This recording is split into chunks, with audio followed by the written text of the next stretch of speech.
Jerman, saya atas nama PP Jerman mengucapkan terima kasih untuk kedatangan teman-teman PP Jerman semua. Terima kasih juga buat Mas Ilham dan Mas Toto dari PAJ. Frau Sanebek, herzlich willkommen. Sebelum saya penutup, saya mungkin ingin menyampaikan atas nama PP Jerman mengucapkan apresiasi yang setinggi-tingginya buat teman-teman PP Karlsruhe yang sudah sangat memungkinkan dengan segala kontribusi dan segala kerja kerasnya supaya hari ini bisa berlangsung. Mungkin sebelumnya kita applause dulu buat teman-teman PP Karlsruhe.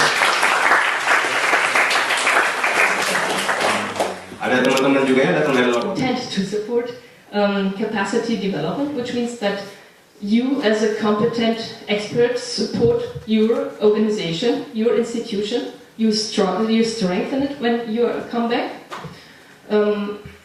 We also guess that indirectly it might be interesting for the German economy, as you are, let's say, very often when you come back, people stay in touch with companies and cooperate with German companies as they know whom they are dealing with. And in many occasions it's also academic cooperation, as you stay in touch with your universities, and that is also a very interesting aspect. So Indonesian people work together in what we call a tandem, together with integrated experts, so with German experts who are mostly senior experts, as for many positions we need really senior people. So this is a very interesting, normally quite successful thing to have a young person, a junior, but who knows the language and the culture, and a German person who is probably a senior or very senior in his or her field of competency, but who does not know or be eligible, and we will see that later, to a salary top-up. So if you don't have a job or don't have it yet, you will not be eligible, unfortunately, for the flight and transport cost subsidy. We do support internships, as we realize that access to labor market is in many cases a complicated thing. We don't want to support any potential internship, but those who are really supporting you in your personal access to the labor market, if this is in the domain, let's say, roughly, of development.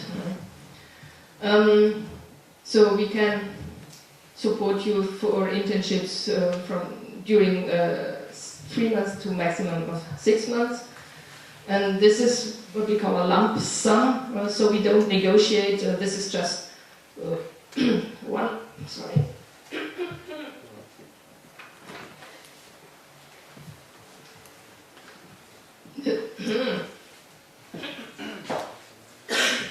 It's 300 euros for everybody per month, plus a little support of 400 euro regarding the travel costs for your internship. But let's say the most interesting, most important is what we call Gehaltszuschuss, salary top-up. Does not improve. Okay, here we are. Now you certainly want to know, will I be eligible in my case to that salary top-up? Difficult to say. It is, firstly of all, it is a case-to-case decision. There is no, let's say, a legal claim. You cannot come to Zim and say, I heard that there is a top-up for everybody who returns to Indonesia, which is definitely not true. But we have a certain number of criteria. These criteria in terms of if you're eligible, and if yes, for how long and to what extent, how much we will going to pay you, is first, and the most important is the relevance of what you are doing in terms of development policy. Then your qualification. It will make a difference if you come back with a bachelor or with a PhD plus 10 years of experience. And of course, as well, the responsibility, which is more or less automatically linked. If you do some innovative functions, if you introduce new processes into your organizations, in many countries it does make a difference if you do work in the capital city or in remote areas. So there's a little incentive to people who want to go to the more remote areas. If you are a multiplier, so if you train other people, so that also might be a plus to say, okay, that is an interesting position, let's support him or her for a couple of months. Normally the period is 2 years, but it depends, of course, to your contract. If you have a contract for 1 year, we will start by 1 year as well, and then extend. Normally up to 2 years, and in very exceptional cases, up to 3 years. I shouldn't say it, my colleagues don't say it, okay. Yeah, as people, what people remember as 3 years, but just remember 2 years.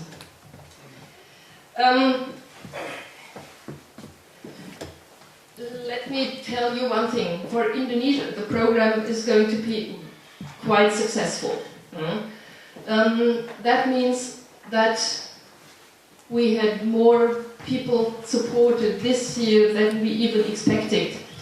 As we have a very active advisor, and my impression at least is that the Indonesian labor market is, or has become, a little more receptive to young professionals. I don't know if that is true for everybody. Probably not. No labor market in the world will be so receptive. But in some branches, in some sectors, people have a good chance to start their career. The salary is probably another thing, might be a problem. But let's say in Indonesia, we run our program since the beginning, I think. Since the beginning, we have that program for Indonesia. So let's say the network is good. The students, the graduates are good, the labor market is not too bad at the time being, which means that we might have to, let's say, to frame a little bit the program next year. So that means that our decision whether to support a person with a certain organization might be closer, might be linked closer to whether that person is working in sectors which are particularly interesting for the German development policy, because that means that we might better link you and connect you with those programs which are run by GIZ. So this is particularly sectors such as climate change, private sector development, good governance, decentralization, eternal topic in Indonesia, but also projects such as health, social protection, and renewable energies. A lot of money. Let's work with Mercedes or Volkswagen Jakarta, I don't know, which is perfectly okay. But in that case, that person will not need our support. Especially not if he or she is working with an international or German company. But the same MBA person could say, okay, I will, do you see? I realize that mostly people are based on Java and many also on Sumatra. Is this a case for you as well here? Any people who is not coming from Java or Sumatra? 2, 3. Okay, so this is quite representative for our returning experts as well.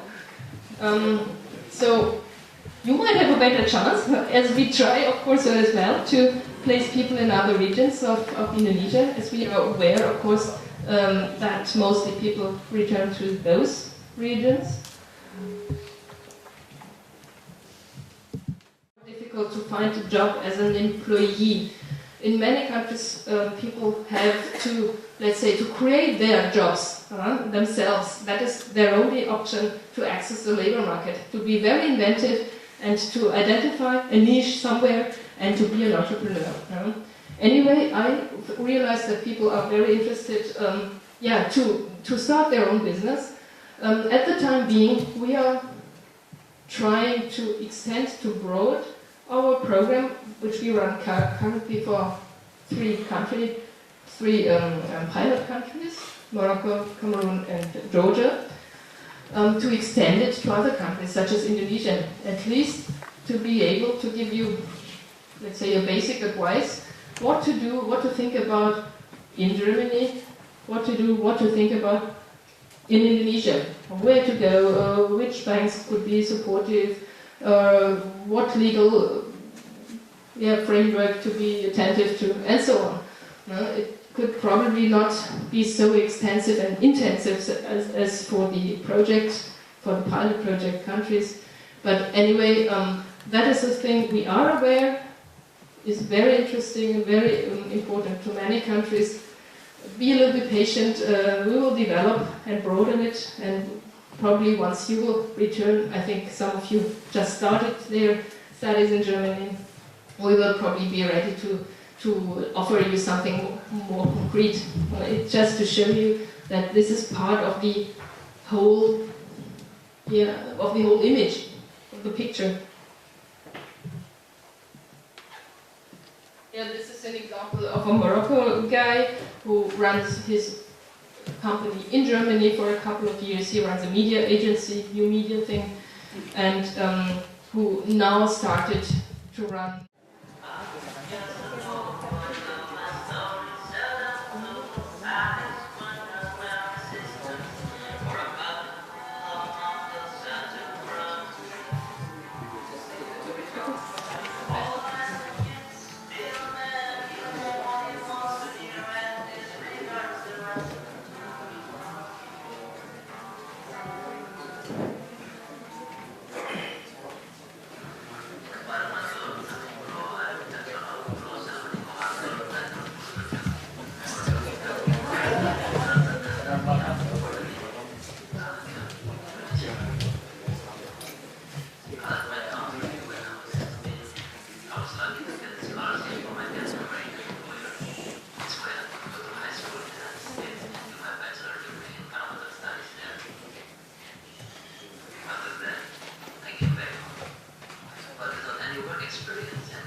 I decided to come back.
supermarket shelves, but we also want to improve the infrastructure of traditional markets.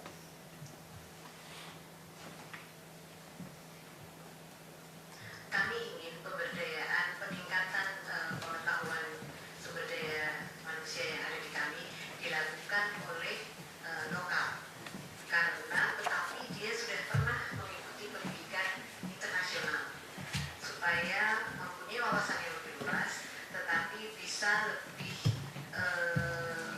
familiar, akrab dengan SDM kami. Tetapi kalau dengan teman sendiri yang lokal, tapi dia sudah pernah di internasional, dia akan lebih mudah menerima. Upon both of these work opportunities through the German Returning Expert Program, the advisor of the program in Indonesia supported me a lot to settle down after my master. Without him, I probably would not have found a job where I feel like I can really make a difference. And in addition to my local salary, I also get a financial support from the German program. Of course, it was another incentive for me to come back home and engage in the development of my country. All in all, I spent almost 9 years abroad for my education, and I'm grateful for this education. Yet there's nothing that can compare to having my favorite chicken soup at sunrise on the streets of my hometown of Jakarta. There is no place like home, or as the Japanese say, Bulan wonten papan bangunan, kang langkung nyaman, kejawi dalemipun piyambak.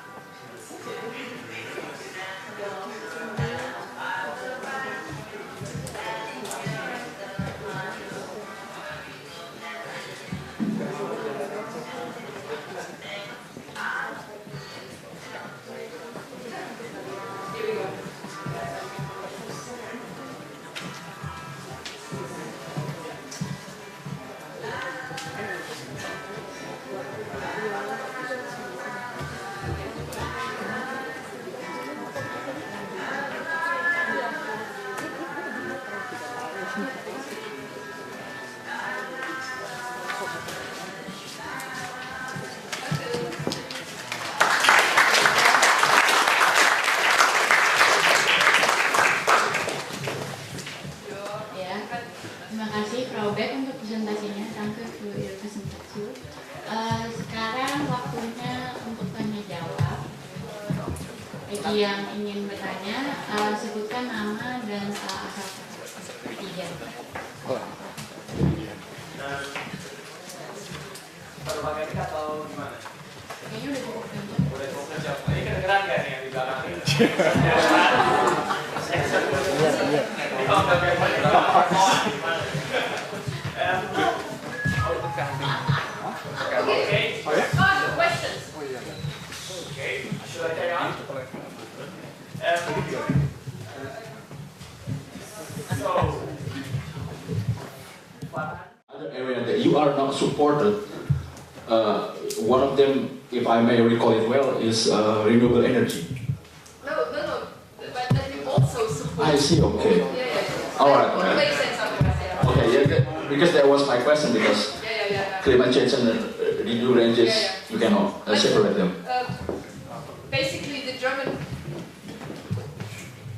Basically, German development cooperation with each country is based on 2, 3, 4 bilaterally fixed sectors: health, education, climate change. So this is, let's say, opposed as to former times where there was a program here and a project there. So this is, let's say, this gives a kind of structure to German development cooperation. In the Returning Experts program, we try to be less strict and not only support those who do work in that areas, but when we, let's say, when we are obliged to make a choice, and this might be the case for Indonesia, especially next year, as we have already so many prison states. This is a successful program, and in that case, where we have to make a choice, we might give priority to those who are working in those sectors, but this does not mean that we start just to say no to everyone who is working in other sectors. If that project and in that job makes sense in terms of development cooperation. So it can be in other sectors as well, but if we have to make a choice, it can be and will be probably in those sectors. Okay?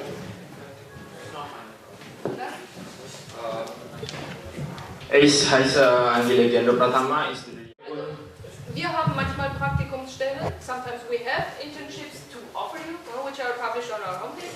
Or the other version is you look for an internship yourself. But let's say, talk to us as soon as possible if you have a certain project or a certain idea. As, let's say, it is not so interesting for us to support internships just for your bachelor thesis, for instance. If it is more research-based, this is probably not what interests us most. What is interesting for us is to support you in your access on the labor market. If, for instance, this employer might, let's say, employ you after that internship, or if it gives you some specific competencies. So more university-based research things is probably not what we can support. Okay. So we mostly have people who already graduated and who are looking for a job, and in the meantime, for instance, do an internship. That can be one approach. We already had some people who, we supported some people for their master thesis, as it was very closely linked to a certain project, and in that case we couldn't support them. But if you have an interesting project, just let's talk about it. Und ist der Bereich auch das gleiche wie die Programme, wie das? Genau. Okay. Genau. Vielen Dank. Gerne. Andere Fragen?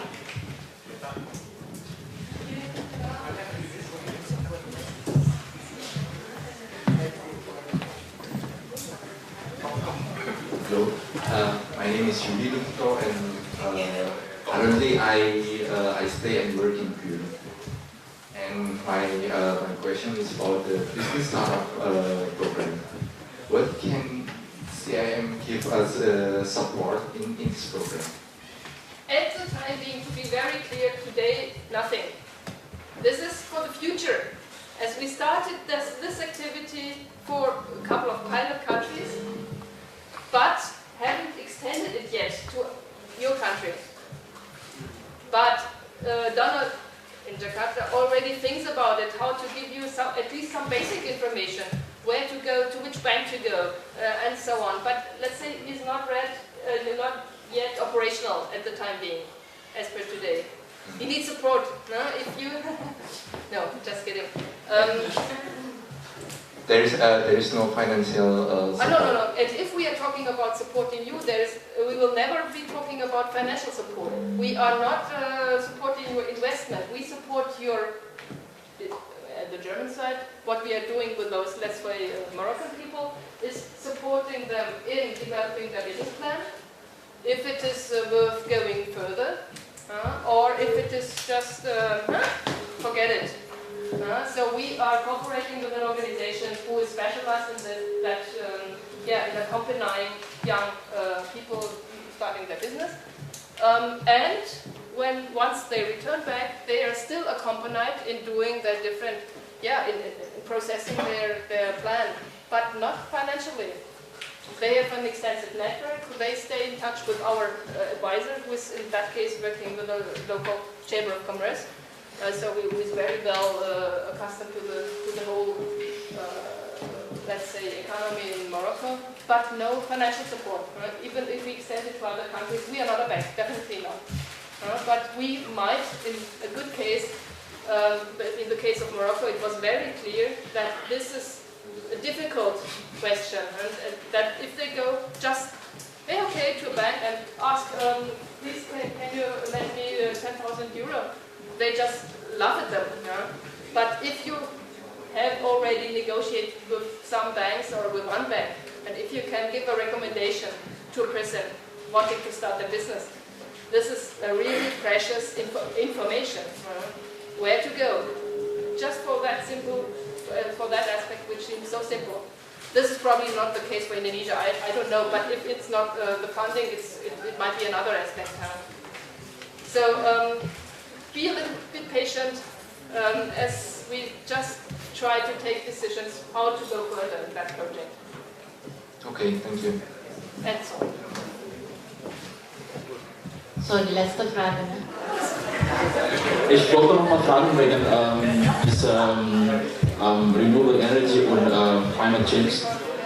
Meine Frage wäre gewesen, eigentlich haben Sie bisher mit Unternehmen oder so irgendwelche Kooperationen gehabt, also in diesen beiden Bereichen? Wir als SIM. Dann antworte ich auch auf Deutsch. Ne? Nicht ZIM hatte die Kooperation, sondern die Fachkräfte, die Experten. Ne? Also nicht Unternehmen? Also wir persönlich nicht, nein, aber sagen wir mal so, unser Berater ist der Kern des Netzwerkes. Ne? Er hat die Kontakte zu den Firmen. Ne? Aber sagen wir so, ZIM hat als solches nicht das Firmennetzwerk. Ne? Wie kann ich in vielen Ländern jede einzelne Firma kennen? Ne? Das ist unmöglich. Ne? Deswegen haben wir lokale Partner, Berater, die die Kontakte haben. Aber die Fachkräfte selbst, die 80 Leute, die im Moment von ZIM unterstützt werden, und natürlich sind es noch viel mehr, die in der Vergangenheit schon unterstützt wurden, das sind diejenigen, die die Netzwerke haben, ne? Und die das Netzwerk bilden. So, deshalb ist es wichtig, dass diese Leute vernetzt sind. Und ja, wenn ein neuer Rückkehrer zurück nach Indonesien kommt, kann er sich auch an diese Person wenden, ne? Und sie um Unterstützung bitten und vielleicht fragen, ob sie Ideen haben, welche Firma und so weiter. Ne? So geht das. Anyone else? Thank you. Oh. Okay, my name is Andy. I'm working right now in Germany as a programmer. My question is, I have two questions actually, about these three sectors. I believe the first sector is climate change, and what I'm not really clear is about this second sector. That is my first question. Maybe you could give me example, what is this private or I don't know what is that, I forgot already. Private sector development. Okay, about this private sector development, the example, and yeah, that was my first question then. And the second question is... If IT people could probably match somewhere. No? So my second question is about, you said it's about this salary top-up program. Yeah. So you said about 1 year that we have times for looking for a job in our respective home country, right? Exactly, yeah. The question is, this 1 year is due to the date of leaving Germany or arriving in our respective home country? What do you plan to do in between? Well, maybe if I think about, let's say, 2 months or 3 months detour from Germany to Indonesia, they're quite a long way, right? Yeah. That's all I think then. Okay, that was my second question. Thank you. Okay. So I start with the second question. Let's say the normal case is starting from departure from Germany, but if there is any particular reason you first do something different, yeah, this is case-to-case discussion. Huh? No problem for that.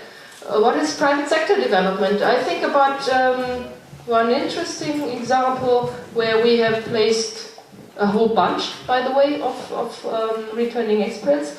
This is with the Business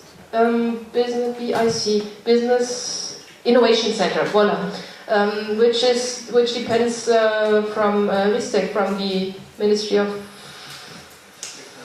Scientific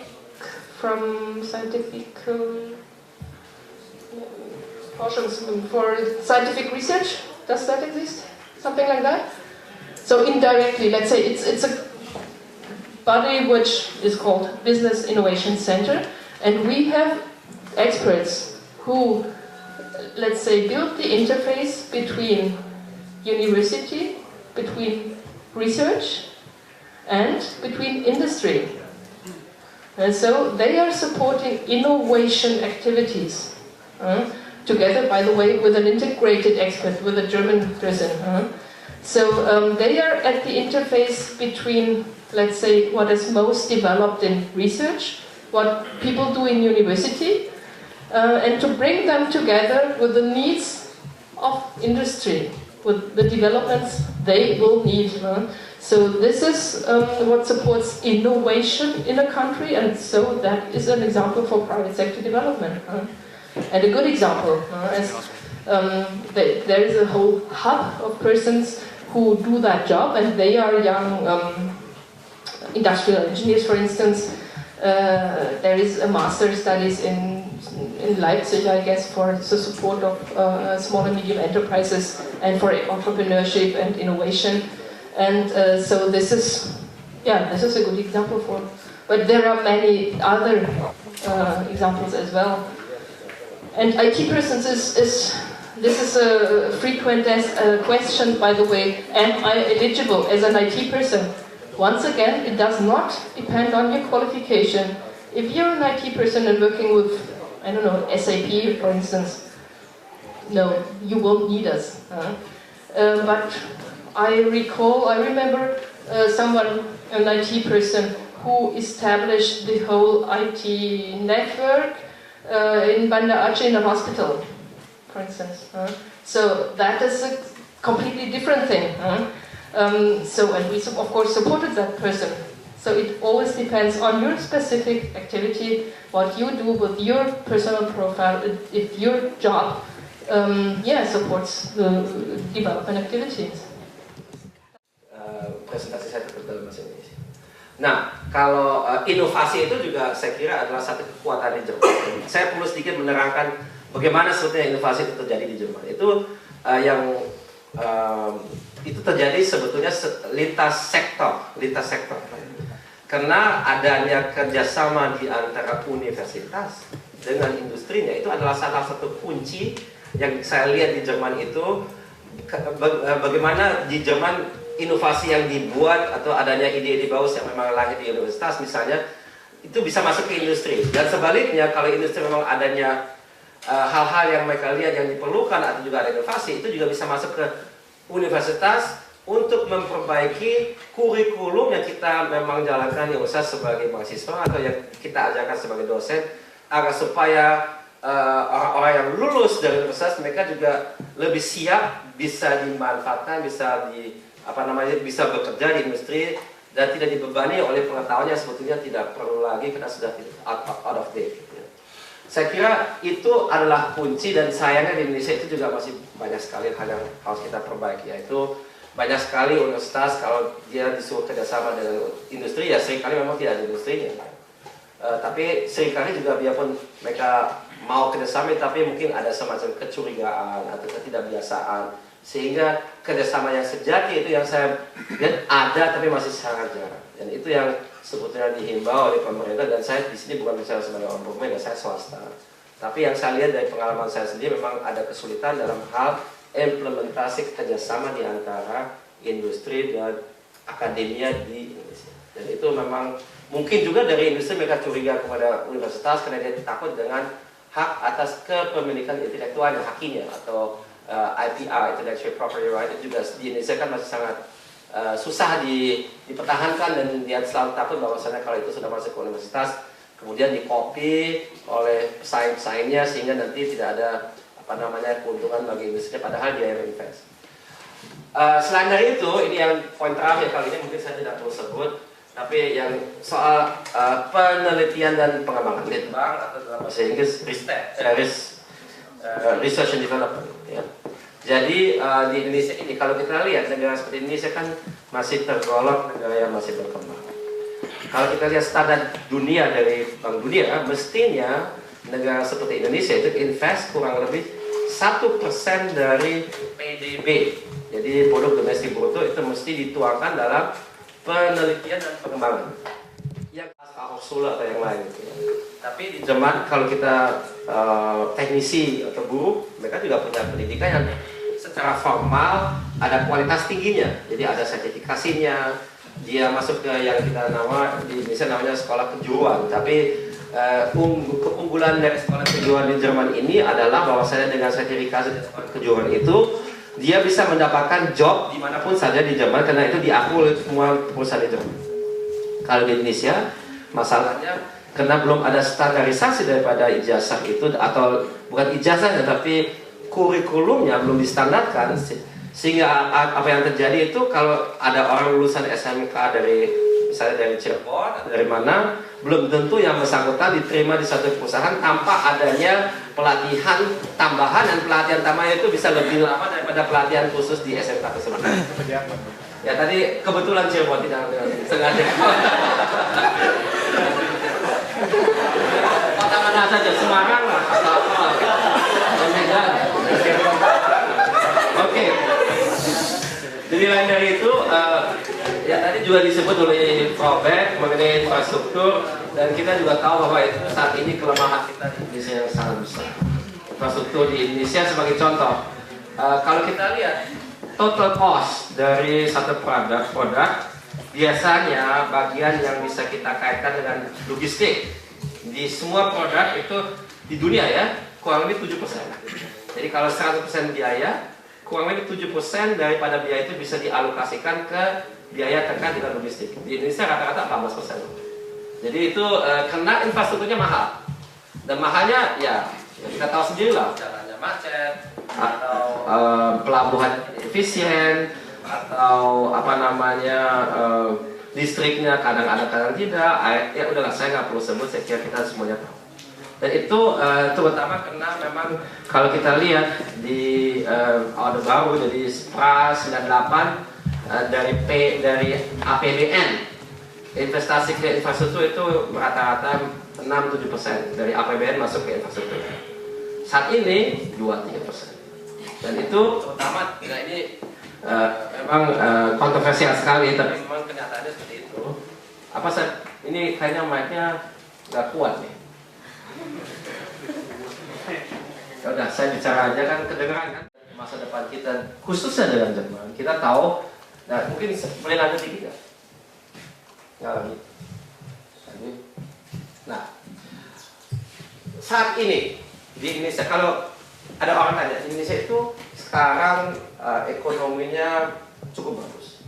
Sejak 2 tahun yang lampau kita punya yang kita namakan investment status. Artinya kita dinilai oleh orang yang independen, menilainya bukan saja dari segi ekonomi, tapi juga politik, stabilitas politik dan yang lain, dan melihat risikonya dari Indonesia kalau orang menaruh uang di Indonesia itu aman, karena dia itu predictable. Jadi kita masukin uang handal dan kita bisa analisa returnnya dan sebagainya. Jadi merupakan satu hal yang bisa direkomendasi untuk perusahaan investasi misalnya yang memanage khususnya uang pensiunan. Jadi pension fund di Amerika boleh investasi di Indonesia misalnya.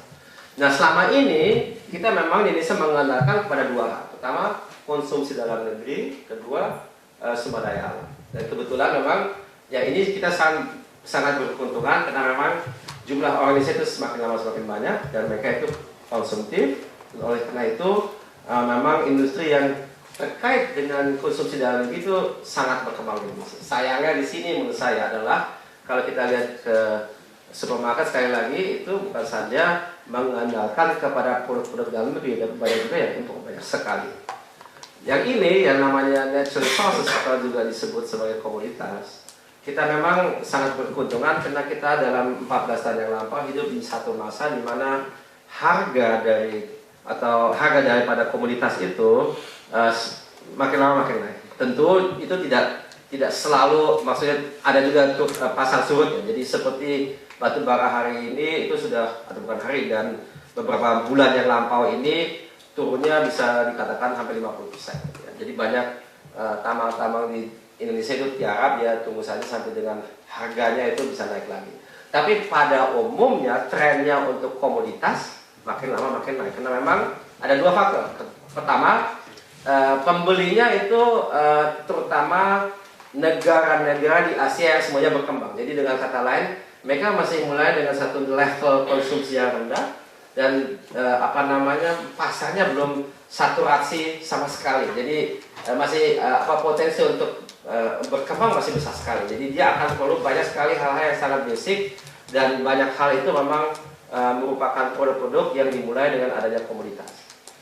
Kita punya banyak dari itu. Negara kita juga besar, jadi kita sendiri juga konsumen besar. Tapi selain dari itu, banyak tetangga kita kayak Cina, India, dan negara lain di Asia juga memerlukan komoditas kita. Nah, selama itu kita memang mengenalkan kepada dua ini. Kedepannya bagaimana? Nah, kedepannya, dan saya tekankan di sini, di Indonesia mau tidak mau, karena sayangnya gini, kalau kita hanya mengenalkan ke ini, dua ini tidak akan cukup untuk menciptakan lapangan pekerjaan dalam jumlah yang banyak. Karena kalau kita lihat, misalnya kita bicara lagi mengenai tambang, berapa banyak sih kita bisa membuat lapangan pekerjaan yang ada hubungan dengan tambang? Itu tidak terlalu banyak. Faktor multiplikatornya itu jauh di bawah kalau kita membuat pabrik, misalnya pabrik yang untuk manufacturing. Jadi kalau kita lihat ke masa lampau, jadi sebelum 98, Indonesia itu sebetulnya mempunyai satu kekuatan di bidang manufacturing. Tapi dalam 10 tahun yang lalu ini mungkin juga karena di awalnya dari dekade yang lalu ini para investor belum terlalu yakin dengan Indonesia, jadi dia tidak tahu apakah dia mau invest ke Indonesia untuk dalam hal manufacturing. Selain dari itu memang kekurangan daripada infrastruktur juga. Jadi kedepannya Indonesia itu, dari itu kalau kita baca surat kabar, mungkin di sini belum begitu terdengar, tapi dalam minggu yang lalu saja itu ada 2 announcement yang cukup besar. Dari Toyota sudah komit dengan mau invest kurang lebih 1 miliar euro dalam 10 tahun yang akan datang. Jadi mungkin itu juga akibat daripada dia lihat bahwasannya kalau investasi mereka di Cina kan dia punya banyak pabrik di situ, tapi Cina sebagai negara kan ternyata juga tidak terlalu dia tidak bisa mengenalkan kepada situ saja, karena di situ juga ada suasana yang mengandung ketidakpastian dari segi suksesi dan sebagainya, dan juga animo yang agak pemusuhan terhadap Jepang itu jelas ada, karena adanya pulau-pulau, saya lupa namanya, tapi yang di antara Taiwan, Jepang, dan Cina itu kan ada yang direbutkan, dan ada nasionalisme di kedua pihak, dan itu mereka lihat ya kalau kita hanya mengandalkan Cina itu tidak aman. Sehingga dia menyadari bahwasannya dia juga invest ke lain negara, dan negara mana yang cukup handal dalam hal itu ya. Indonesia itu handal loh, diukur dengan standar internasional kita cukup handal ya. Biarpun kita lihat sebagai orang Indonesia, wah ini politik kita kok sangat volatil, jadi sangat tidak stabil. Padahal itu stabil kok ya. Karena kita soal suksesi dan soal proses-proses yang kita lihat, dia pun masih banyak sekali hal yang perlu dibenahi. Tapi sebetulnya kita sudah berada di jalur yang benar. Memang kita harus agak sabar, itu tidak ada yang jatuh dari langit, ada learning prosesnya, tapi itu pada prinsipnya benar. Nah itu yang membuat, jadi saya tadi sebut Toyota, yang kedua itu L'Oreal. Mungkin kita tahu L'Oreal itu adalah perusahaan kosmetika. Mereka membuat pabrik terbesar di dunia di Indonesia. Mungkin juga karena memang dia supply ke negara-negara lain di Asia dari Indonesia, tapi Indonesia sendiri juga merupakan satu pasar yang besar buat produk mereka. Jadi itu sebagai contoh bahwasanya sekarang waktunya memang banyak perusahaan-perusahaan dari luar dia mulai investasi ke Indonesia. Lanjut. Saya kira saya sudah katakan ini semua. Lanjut. Nah ini mungkin yang aspek lainnya. Tadi saya sudah sebut beberapa hal yang terkait dengan SME atau dengan UMK atau UKM. Kekuatan kita saat ini adalah pasar domestik dalam negeri dan komoditas atau sumber daya alam. Kedepannya memang dan itu selalu menjadi keluhan kita bersama, banyak sekali sumber daya alam kita diekspor dalam bentuk relatif mentah, kemudian diolah, dibuat produk lainnya, kemudian diimpor lagi dengan harga mahal. Pertanyaan yang selalu kita tanyakan, mengapa sumber daya alam itu tidak diproses di Indonesia gitu ya. Dan disitulah saya kira kita sebagai orang yang mungkin suatu saat bisa kembali ke Indonesia, kita bisa berkecimpung di industri-industri yang memungkinkan sumber daya alam kita justru diproses di dalam negeri. Itu saya kira arahnya sudah jelas, sebutan di pemerintah itu hilirisasi daripada hulunya. Itu saya kira masa depan. Selain dari itu, kita juga memang lebih spesifik ya, jadi bukan sumber daya alam komoditas secara umum, tapi spesifik untuk energi di Indonesia kan sebetulnya biarpun produksi minyak dan gas kita makin menurun, tapi cadangan-cadangan di kita sebenarnya masih banyak. Di situ memang perlu juga kita mengerti teknologi. Kalau kita lihat, mungkin ada yang membaca surat kabar beberapa hari yang lalu yang menyatakan, headline-nya menyatakan bahwasanya tahun 2017 ke atas yang menjadi produsen minyak besar di dunia itu adalah Amerika. Sudah akan melampaui Saudi kan? Kok dia bisa? Padahal cadangan yang terbesar bukan di Amerika. Dia bisa itu kena teknologi sekali lagi. Karena dia menemukan cara-cara untuk drilling, gimana dia bisa benar-benar ngorek sumber tua mereka yang mungkin masih ada cadangannya, dan dengan teknologi baru lainnya dia juga bisa membebaskan minyak dan gas yang sebetulnya sebelumnya terperangkap dalam batuan-batuan yang kurang, porositasnya kurang. Jadi kalau kita mau mengeluarkan minyak dan gas, kalau dia berada dalam batu dan batu itu tidak poros, ya kita tidak bisa keluarkan karena kan nggak bisa nembus si minyak dan gasnya. Tapi ada cara baru di Amerika yang mereka temukan bagaimana dia bisa membuat porositas itu secara artifisial. Jadi dia seolah ya drilling, masukin air, habis itu ada retakan, jadi gas dan minyak itu bisa mengalir melalui retakan-retakan yang dibuat oleh si driller tersebut. Nah itu hanya sebagai tambahan. Nah itu jadi kelihatan teknologi itu bisa mengubah skenario ya. Jadi yang tadinya merupakan produsen yang biasa-biasa saja tiba-tiba bisa melampaui yang namanya Arab Saudi. Dan itu di Indonesia tentunya juga bisa kita lakukan saat ini. Kalau kita baru 2 minggu yang lampau saya menghadiri satu seminar di Jakarta di mana kelihatan bahwasanya orang migas penekanan ke depan memang adalah EOR. EOR itu Enhanced Oil Recovery, artinya ya memang memperbanyak produksi dalam negeri dari minyak dan gas dengan teknologi. Bisa dengan yang tadi saya katakan, jadi hot drilling dengan adanya membuat porositas tambahan secara artifisial dengan air itu, atau melalui kimia pakai bakteri, itu banyak sekali caranya. Tapi sekali lagi teknologi memegang peranan penting dalam hal ini. Selain dari itu, ya itu saya kira saya sudah sebut semuanya. Silakan lanjut. Ya kita memang kembali ke awal, kita ini berada di Jerman. Jerman itu bisa kuat seperti ini karena dia pintar menguasai teknologi, dan itu bukan saja insinyurnya, ya itu adalah satu ekosistem ya. Jadi si insinyur atau si scientist bekerja sama dengan orang yang di pemerintah, bekerja sama dengan orang yang bekerja di bank, bekerja sama dengan orang komunitas, dengan teknisinya, dengan itu semuanya fokus ke membuat satu sistem yang memungkinkan kita di Jerman ini dia bisa mengeksploitasi penguasaan teknologi demi kemajuan ekonomi dan negara. Dan itu memang sangat kelihatan. Ya, kita di Indonesia menurut saya justru harus ambil contoh dari zaman ini. Bagaimana kita bisa memanfaatkan teknologi demi memajukan negara dan bangsa kita. Dan itu adalah satu pelajaran yang kita bisa ambil. Dan sekali lagi itu tidak saja eksklusif bagi orang teknikal. Juga banyak orang yang manajerial dari segi ekonomis, keuangan. Tapi tetap saja kita harus mengerti bagaimana kita menangani teknologi ini, karena teknologi ini tentu tidak bisa berdiri sendiri. Kita tidak mengembangkan teknologi demi teknologinya, tapi teknologi itu harus masuk ke dalam produk-produk industri yang kemudian memang laku di pasar, yang bisa dipasarkan, yang bisa dibiayai, yang bisa misalnya pabriknya harus dibiayai juga oleh bank atau oleh reksadana atau yang lain. Dan itu saya kira menjadi satu pendekatan secara sistemis, secara menyeluruh gitu. Jadi bukan saja menemukan sesuatu yang inovatif dari segi teknologi. Saya kira silakan, mungkin masih ada. Ya. Jadi ini saya sebenarnya tekankan ini bahwasanya kita memang ke depan harus mengembangkan manufacturing industri kita agar supaya kita bisa berkembang dengan lebih baik. Dan kalau kita lihat perkembangan saat ini 6,sekian%. Biasanya kalau di dunia para ekonomi itu dia ada faktor di mana dia katakan per 1% pertumbuhan diciptakan sekian puluh atau ratus ribu job.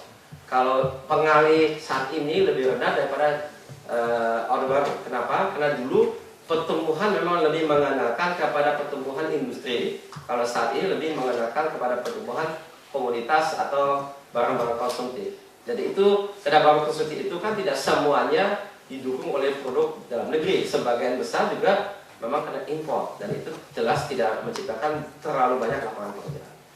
Saya kira kurang lebih itulah yang saya ingin menyampaikan malam ini kepada saudara-saudara sekalian, karena mungkin bisa membuka mata sedikit bagaimana kita harus melihat masa depan Indonesia dan bagaimana kita harus memanfaatkan di mana kita kuliah di Jerman, karena ini menurut saya merupakan satu negara yang bisa menjadi contoh. Saya tidak katakan satu-satunya.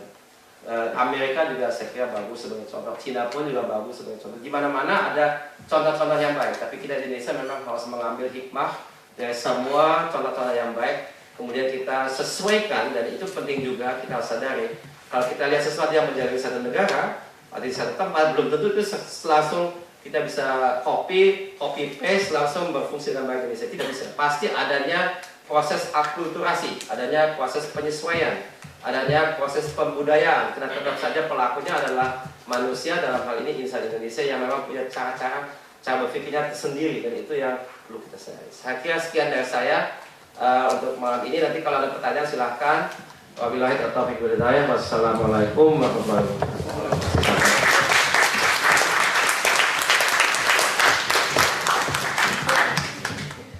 Investor asing itu banyak mempengaruhi pertumbuhan ekonomi di Indonesia, karena saya lihat Singapura, negara yang kecil seperti itu aja dia bisa mengandalkan istilahnya dari investor asing tersebut untuk membuat negaranya kaya gitu kan. Terus akhir-akhir ini memang yang saya baca di media massa untuk outsourcing itu kayaknya masih masalah di Indonesia, apalagi akhir-akhir ini saya lihat banyak sekali buruh-buruh yang demo meminta upah pajaknya dinaikkan gitu. Terus juga masalah sumber daya alam yang kadang-kadang istilahnya disalahgunakan dan lain sebagainya gitu. Jadi menurut Bapak, apakah solusi yang tepat untuk Indonesia agar buruh di Indonesia bisa lebih sejahtera dari sekarang? Terima kasih.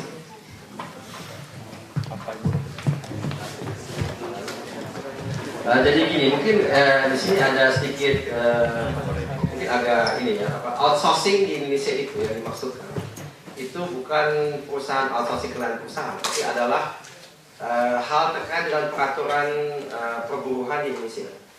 Undang-undang perburuhan waktu kurang lebih 8 tahun yang lampau itu memang dibuat memang itu terlalu pro buruh.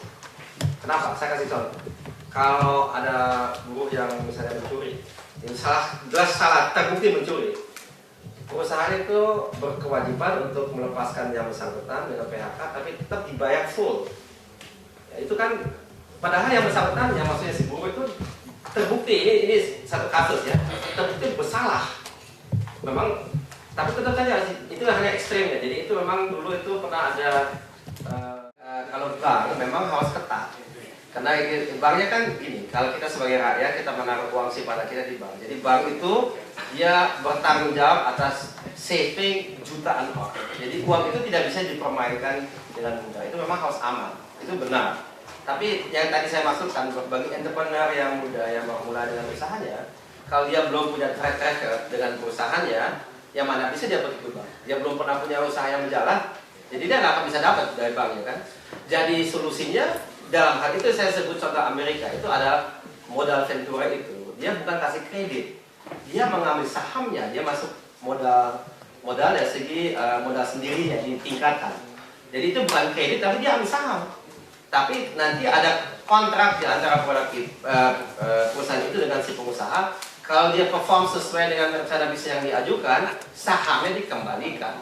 Sehingga nah itu yang berjalan di Amerika, tapi tidak di semua sektor. Biasanya di IT. Kalau misalnya Google atau Facebook atau yang lain, mereka semuanya seperti itu. Jadi dia kerja dengan perusahaan modal ventura seperti itu, dan itu bukan kredit, dan itu adalah si orang yang memberi uangnya, dia memodali dia dengan namanya modal ventura, dan itu dia mengambil sahamnya. Ya, jadi dia kan dia kasih uang, dia dapat apa ya, sahamnya. Jadi kalau dia dengan itu si orang yang pemodal itu dia lebih yakin bahwasanya kalau si entrepreneur itu ngawur, misalnya dia menanyakan duit ya, kan bisa saja dia paling tidak dia punya sesuatu di tangan dia, yaitu adalah sahamnya itu yang merupakan hak atas kepemilikan intelektualnya, atau mungkin juga ada aset terkait, biasanya nggak ada, lebih ke ide dan bisnis plan. Jadi itu bukan kredit dalam arti kata komersial, karena itu memang bahaya. Sekali lagi, bank dia mengelola uang rakyat dalam jumlah banyak, itu tidak bisa, itu memang harus ketat. Oleh karena itu undang-undang Indonesia yang perbankan itu sangat ketat, karena itu memang ya fatal sekali kalau uang rakyat itu bisa dimainkan seperti itu. Jadi jangan. Tapi yang tadi saya sebut itu agak beda, dan itu berfungsinya lebih paling baik di Amerika. Di Jerman juga ada, tapi saya lihat itu masih kalah dalam. Oleh karena itu kalau perusahaan-perusahaan yang baru, yang mulai dari nol, tiba-tiba dia nilainya lebih daripada kayak Apple gitu ya. Apple memang tidak terlalu baru, mungkin sudah 30 tahun, tapi buat ukuran Jerman itu baru. Tapi dia merupakan perusahaan yang paling bernilai di dunia kan, dengan lebih dari 500 miliar dolar, hampir 600 miliar dolar sekarang. Dan itu melampaui perusahaan kayak Exxon Mobil dan sebagainya. Jadi itu hanya bisa menurut saya dengan sistem seperti di Amerika. Di Jerman enggak. Jadi tidak semuanya di Jerman harus kita ambil contohnya. Itu misalnya di Jerman enggak. Bukan, business angel itu bukan institusi, itu perorangan. Kalau itu modal itu perusahaan. Itu institusional. Nama-namanya mungkin nggak begitu. Apa? Inkubator itu lebih kepada satu institusi yang membantu perusahaan muda itu, dia punya kantor, dia ada support secara administratif yang sharing, terus ada beberapa fasilitas, tapi dia tidak soal pendanaan itu tetap saja tidak menjadi solusi yang ditawarkan dari itu. Menurut saya tidak. Tadi masih ada ibu tadi si silakan di belakang. Ibu. Nama saya Intan, saya kuliah di Wirtschaft Indonesia semester 1. Ini pertanyaan sebenarnya pertanyaan agak lama, karena saya berpikir Indonesia itu negara agraris, yang seharusnya kalau kita mengembangkan agraris itu kita bisa mempunyai kayak kita bisa ekspor misalnya dari beras. Kita bisa ekspor ke dunia kalau misalnya beras kita itu bagus, karena bisa agraris kita tuh bagus. Yang saya pertanyakan tadi Bapak menjelaskan kalau misalnya di Indonesia itu sumber dayanya ada tapi teknologinya kurang. Apakah di segi agraris itu pun seperti itu, teknologi yang kurang atau apa? Karena sampai ini saya perdebatkan dengan bapak saya. Tadinya saya mau ambil pertanian, karena saya pikir kalau saya dapat mengembangkan teknologi pertanian di Indonesia itu sangat menguntungkan Indonesia dibanding membuat industri yang membuat polusi di Indonesia. Kalau pemikiran saya, makanya pertanyaan saya, apakah memang tidak memungkinkan agraris di Indonesia itu menjadi maju? Karena pemerintah juga yang saya lihat tidak mendukung di sisi agraris tersebut. Terima kasih. Aku ngomong ya, Bang. Saya kira gini ya, kalau dari segi masalah yang terkait dengan agraris, kenapa itu menurut saya tidak akan bisa memajukan kita menjadi negara yang tujuan Indonesia kan menjadi negara kesejahteraan, atau dalam bahasa Jerman Wohlfahrtsstaat, Welfare-State. Jadi semua rakyat kita itu hidup dalam satu ketentraman, dalam hal mereka mapan, punya masa depan, dan semuanya dalam keadaan baik. Itu sangat tidak mungkin menurut saya dengan agraris saja. Kenapa? Karena agraris outputnya apa? Komoditas kan? Komoditas itu bukannya harganya itu sangat up and down sekali, tergantung dengan pasar dunia, dan itu tidak handal menurut saya. Dan juga jangan lupa kalau komoditas itu memang pekerjaan-pekerjaan yang terkait petani-petani itu biasanya juga kalau kita perbandingkan itu dengan pekerjaan lain, ya, dia punya upah dan dia punya tingkat kesejahteraan di negara manapun, ya, itu biasanya di bawah sana. Jadi kalau kita mau meningkatkan standar hidup dari negara kita, mau tidak mau kita harus lakukan dengan industrialisasi. Tadi Mbak katakan kalau industri itu mungkin membawa satu pencemaran lingkungan hidup. Tentu dengan teknologi yang baik itu bisa dihindari. Jadi saya tidak katakan industrialisasi itu mesti semuanya penuh dengan debu dan semuanya kotor, lingkungan semua sungai itu penuh dengan sampah. Saya kira tidak demikian, justru teknologi yang bertanggung jawab, dan itu juga sekali lagi saya mengacu ke Jerman. Di sini kan teknologi lingkungan sangat maju. Jadi kalau kita bisa misalnya membuat satu plastik, itu sudah ada kan, yang biodegradable. Jadi maksudnya sebagian daripada plastik itu dibuat dari zat-zat yang alamiah, begitu dia dampak ke lingkungan, setelah sekian tahun dia akan hilang sendiri. Itu ada seperti itu, tapi lebih mahal memang. Tapi kalau oleh karena itu belum terlalu populer. Tapi itu kan soal waktu. Saya kira kalau nanti ada riset yang berlanjut suatu saat, ya mudah-mudahan insya Allah itu bisa adanya plastik yang dengan harga yang sama seperti plastik saat ini bisa dipakai, tapi dia tetap saja biodegradable. Jadi dia tidak, kalaupun mencemari lingkungan hidup, tapi setelah sekian tahun dia menjadi kompos. Itu kan bisa saja. Hanya sebagai contoh. Jadi itu tidak bertentangan kalau kita katakan kita mau memajukan industri, tapi tetap saja mau juga mempunyai satu negara yang paling tidak swasembada lah. Gitu ya. Jadi saya kira kalau kita katakan Indonesia hanya maju hanya mengandalkan kepada agraria, itu terlalu utopis. Tapi paling tidak kita bisa menguasai agro tersebut sehingga kita bisa memberi memberi makanan dan minuman dalam jumlah mencukupi buat rakyat kita. Saat ini kan itu pun juga belum kan. Kita lihat saja kalau beras bukannya tiap tahun kita semakin lama semakin banyak impor. Buah-buah dari luar semua.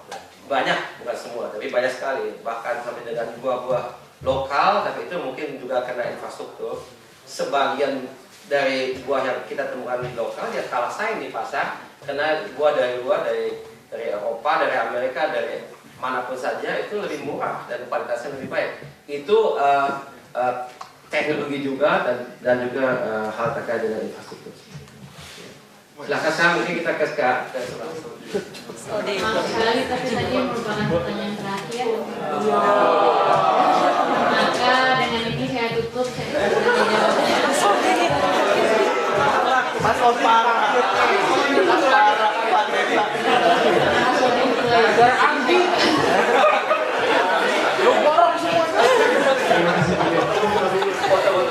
Pertanyaan saya singkat.